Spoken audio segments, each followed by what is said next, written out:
রং বেরং কথার গল্পের আসরে আপনাদের সকলকে সাদর আমন্ত্রণ।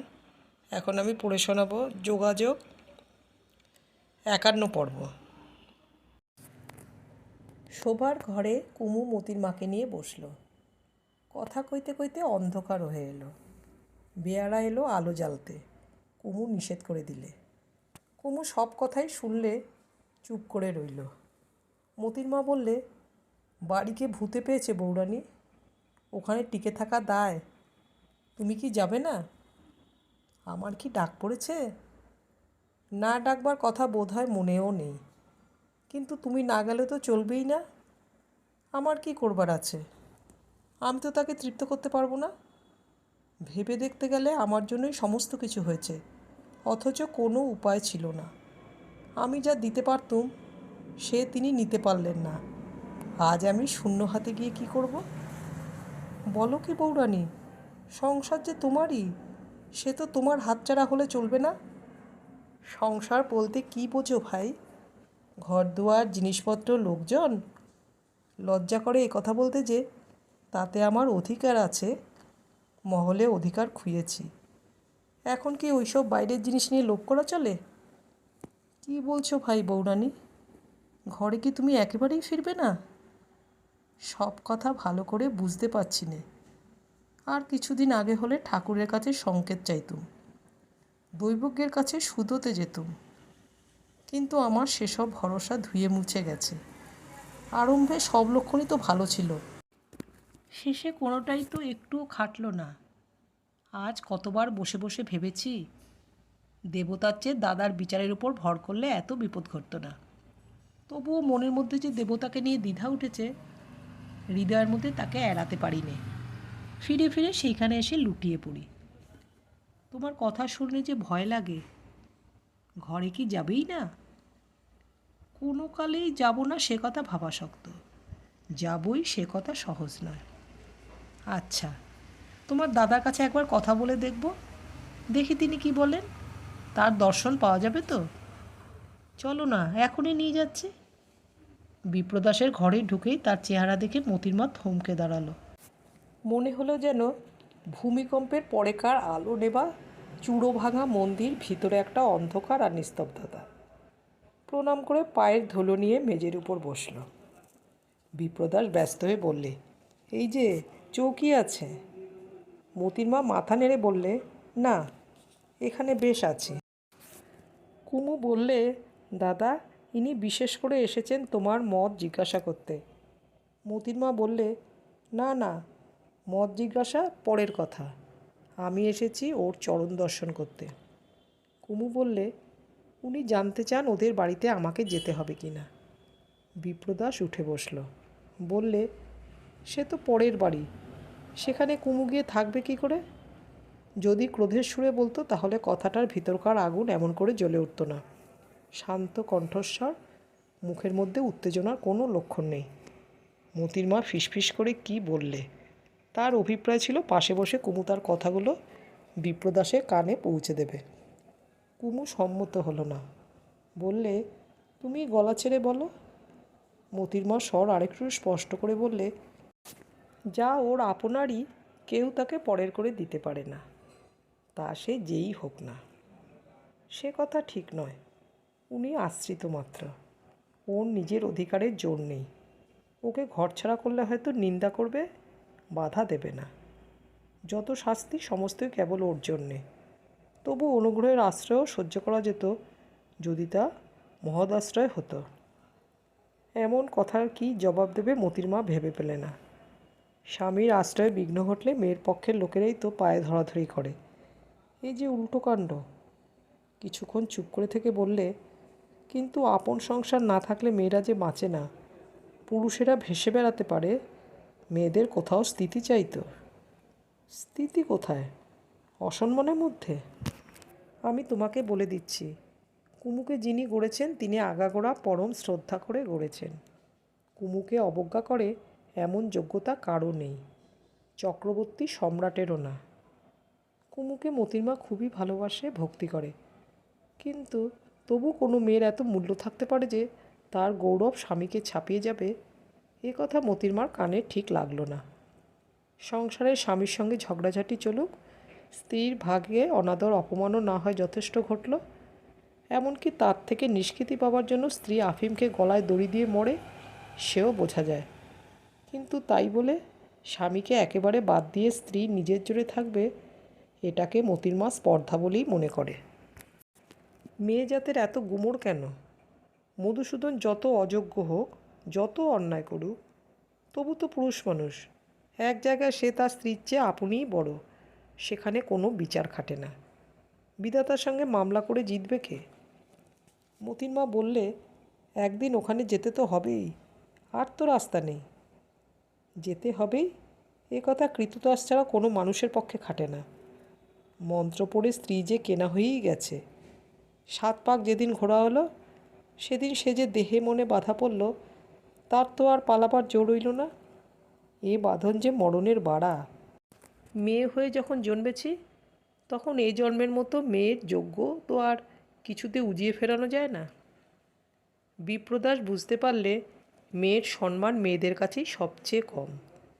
তারা জানেও না যে এই জন্য মেয়েদের ভাগ্যে ঘরে ঘরে অপমানিত হওয়া এত সহজ। তারা আপনার আলো আপনই নিভিয়ে বসে আছে। তারপরে কেবলই মরছে ভয়ে, কেবলই মরছে ভাবনায়, অযোগ্য লোকের হাতে কেবলই খাচ্ছে মার। আর মনে করছে সেইটে নীরব সহ্য করাতেই স্ত্রী জন্মের সর্বোচ্চ চরিতার্থতা। না, মানুষের এত লাঞ্ছনাকে প্রশ্রয় দেওয়া চলবে না। সমাজ যাকে এতদূর নামিয়ে দিলে, সমাজকেই সে প্রতিদিন নামিয়ে দিচ্ছে। বিপ্রদাসের খাটের পাশেই মেঝের উপর কুমু মুখ নিচু করে বসেছিল। বিপ্রদাস মতির মাকে কিছু না বলে কুমুর মাথায় হাত দিয়ে বললে, একটা কথা তোকে বলি কুমু, বোঝবার চেষ্টা করিস। ক্ষমতা জিনিসটা যেখানে পড়ে পাওয়া জিনিস, যার কোনো যাচাই নেই, অধিকার বজায় রাখবার জন্য জাগে, যোগ্যতার কোনো প্রমাণ দিতে হয় না, সেখানে সংসারে সে কেবলই হীনতার সৃষ্টি করে। এ কথা তোকে অনেকবার বলেছি। তোর সংস্কার তুই কাটাতে পারিসনি, কষ্ট পেয়েছিস। তুই যখন বিশেষ করে ব্রাহ্মণ ভোজন করাতিস, কোনো দিনও বাধা দিইনি। কেবল বারবার বোঝাতে চেষ্টা করেছি, অবিচারে কোনো মানুষের শ্রেষ্ঠতা স্বীকার করে নেওয়ার দ্বারা শুধু যে তারই অনিষ্ট তা নয়, তাতে করে সমাজের শ্রেষ্ঠতার আদর্শকেই খাটো করে। এরকম অন্ধ শ্রদ্ধার দ্বারা নিজেরই মনুষ্যত্বকে অশ্রদ্ধা করি, এ কথা কেউ ভাবে না কেন? তুই তো ইংরেজি সাহিত্য কিছু কিছু পড়েছিস, বুঝতে পারছিস নে? এই রকম যত দলগড়া শাস্ত্রগড়া নির্বিকার ক্ষমতার বিরুদ্ধে সমস্ত জগতে আজ লড়াইয়ের হাওয়া উঠেছে। যত সব ইচ্ছাকৃত অন্ধ দাসত্বকে বড় নাম দিয়ে মানুষ দীর্ঘকাল পোষণ করেছে, তারই বাসা ভাঙবার দিন এলো। কুমু মাথা নিচু করেই বললে, দাদা, তুমি কি বলো স্ত্রী স্বামীকে অতিক্রম করবে? অন্যায় অতিক্রম করা মাত্রকেই দোষ দিচ্ছি। স্বামীও স্ত্রীকে অতিক্রম করবে না, এই আমার মত। যদি করে, স্ত্রী কি তাই বলে? কুমুর কথা শেষ না হতেই বিপ্রদাস বললে, স্ত্রী যদি সেই অন্যায় মেনে নেয়, তবে সকল স্ত্রীলোকের প্রতি তাতে করে অন্যায় করা হবে। এমনি করে প্রত্যেকের দ্বারাই সকলের দুঃখ জমে উঠেছে, অত্যাচারের পথ পাকা হয়েছে। মতির মা একটু অধৈর্য স্বরেই বললে, আমাদের বউরানী সতীলক্ষ্মী, অপমান করলে সে অপমান ওকে স্পর্শ করতেও পারে না। বিপ্রদাসের কণ্ঠ এবার উত্তেজিত হয়ে উঠল। তোমরা সতীলক্ষ্মীর কথাই ভাবছ, আর যে কাপুরুষ তাকে অবাধে অপমান করবার অধিকার পেয়ে সেটাকে প্রতিদিন খাটাচ্ছে, তার দুর্গতির কথা ভাবছ না কেন? কুমু তখনই উঠে দাঁড়িয়ে বিপ্রদাসের চুলের মধ্যে আঙুল বুলোতে বুলোতে বলল, দাদা, তুমি আর কথা কয়ো না। তুমি যাকে মুক্তি বলো, যা জ্ঞানের দ্বারা হয়, আমাদের রক্তের মধ্যে তার বাধা। আমরা মানুষকেও জড়িয়ে থাকি, বিশ্বাসকেও কিছুতেই তার জট ছাড়াতে পারি নে। যতই ঘা খাই, ঘুরে ফিরে আটকা পড়ি। তোমরা অনেক জানো, তাতেই তোমাদের মন ছাড়া পায়। আমরা অনেক মানি, তাতেই আমাদের জীবনের শূন্য ভরে। তুমি যখন বুঝিয়ে দাও, তখন বুঝতে পারি হয়তো আমার ভুল আছে। কিন্তু ভুল বুঝতে পারা আর ভুল ছাড়তে পারা কি একই? লতার আঁকড়ির মতো আমাদের মমত্ব সব কিছুকেই জড়িয়ে জড়িয়ে ধরে। সেটা ভালোই হোক আর মন্দই হোক। তারপরে আর তাকে ছাড়তে পারি নে। বিপ্রদাস বললে, সেই জন্যই তো সংসারে কাপুরুষের পূজারিনীর অভাব হয় না। তারা জানবার বেলা অপবিত্রকে অপবিত্র বলেই জানে, কিন্তু মানবার বেলায় তাকে পবিত্র মতো করেই মানে। কুমু বললে, কি করব দাদা, সংসারকে দুই হাতে জড়িয়ে নিতে হবে বলেই আমাদের সৃষ্টি। তাই আমরা গাছকেও আঁকড়ে ধরি, শুকনো কুটোকেও। গুরুকে মানতে আমাদের যতক্ষণ লাগে, ভণ্ডকে মানতেও ততক্ষণ। জাল যে আমাদের নিজের ভিতরেই, দুঃখ থেকে আমাদেরকে বাঁচাবে কে? সেই জন্যই ভাবি, দুঃখ যদি পেতেই হয়, তাকে মেনে নিয়েও তাকে ছাড়িয়ে উঠবার উপায় করতে হবে। তাই তো মেয়েরা এত করে ধর্মকে আশ্রয় করে থাকে। বিপ্রদাস কিছুই বললে না, চুপ করে বসে রইল। সেই ওর চুপ করে বসে থাকাটাও কুমুকে কষ্ট দিলে। কুমু জানে কথা বলার চেয়েও এর ভার অনেক বেশি। ঘর থেকে বেরিয়ে এসে মোতির মা কুমুকে জিজ্ঞাসা করলে, কি ঠিক করলে বউরানী? কুমু বললে, যেতে পারবো না। তাছাড়া আমাকে তো ফিরে যাবার অনুমতি দেননি। মোতির মা মনে মনে কিছু বিরক্তিই হলো। শ্বশুরবাড়ির প্রতি ওর শ্রদ্ধা যে বেশি তা নয়, তবু শ্বশুরবাড়ির সম্বন্ধে দীর্ঘকালের মমত্ববোধ ও হৃদয়কে অধিকার করে আছে। সেখানকার কোনো বউ যে তাকে লঙ্ঘন করবে, এটা তার কিছুতেই ভালো লাগলো না। কুমুকে যা বললে তার ভাবটা এই, পুরুষ মানুষের প্রকৃতিতে দরদ কম, আর তার অসংযম বেশি। গোড়া থেকেই এটা তো ধরা কথা। সৃষ্টি তো আমাদের হাতে নেই, যা পেয়েছি তাকে নিয়ে ব্যবহার করতে হবে। ওরা ওই রকমই বলে মনটাকে তৈরি করে নিয়ে যেমন করে হোক সংসারটাকে চালানোই চাই। কেননা সংসারটাই মেয়েদের। স্বামী ভালোই হোক মন্দই হোক, সংসারটাকে স্বীকার করে নিতেই হবে। তা যদি একেবারে অসম্ভব হয়, তাহলে মরণ ছাড়া আর গতিই বাকি। কুমু হেসে বললে, না হয় তাই হলো, মরণের অপরাধ কী? মোতির মা উদ্বিগ্ন হয়ে বলে উঠল, অমন কথা বলো না। কুমু জানে না অল্পদিন হলো ওদের পাড়াতে একটি 17 বছরের বউ কার্বলিক অ্যাসিডকে আত্মহত্যা করেছিল। তার MA পাশ করা স্বামী গভর্নমেন্ট অফিসে বড় চাকরি করে। স্ত্রী খোপায় গোজবার একটা রূপোর চিরুনি হারিয়ে ফেলেছে।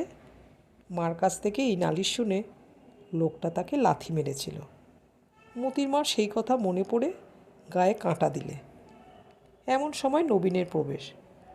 কুমু খুশি হয়ে উঠল, বললে, জানতুম ঠাকুরপোর আসতে বেশি দেরি হবে না। নবীন হেসে বললে, ন্যায়শাস্ত্রে বউরানীর দখল আছে। আগে দেখেছেন শ্রীমতী ধোঁয়াকে, তার থেকে শ্রীমান আগুনের আবির্ভাব হিসেব করতে শক্ত ঠেকেনি। মোতির মা বললে, বউরানী, তুমি ওকে নাই দিয়ে বাড়িয়ে তুলেছ। ও বুঝে নিয়েছে ওকে দেখলে তুমি খুশি হও, সেই দেমাকে। আমাকে দেখলেও খুশি হতে পারেন যিনি, তার কি কম ক্ষমতা? যিনি আমাকে সৃষ্টি করেছেন, তিনিও নিজের হাতের কাজ দেখে অনুতাপ করেন। আর যিনি আমার পানি গ্রহণ করেছেন, তার মনের ভাব দেবা না জানন্তি কুতো মনুষ্য। ঠাকুরপো, তোমরা দুজনে মিলে কথা কাটাকাটি করো। তৃতীয় ব্যক্তি ছন্দভঙ্গ করতে চায় না। আমি এখন চললুম। মোতির মা বললে, সে কি কথা ভাই? এখানে তৃতীয় ব্যক্তিটা কে? তুমি না আমি? গাড়ি ভাড়া করে ও কি আমাকে দেখতে এসেছে ভেবেছ? না, ওর জন্য খাবার বলে দিয়ে গিয়ে বলে কুমু চলে গেল।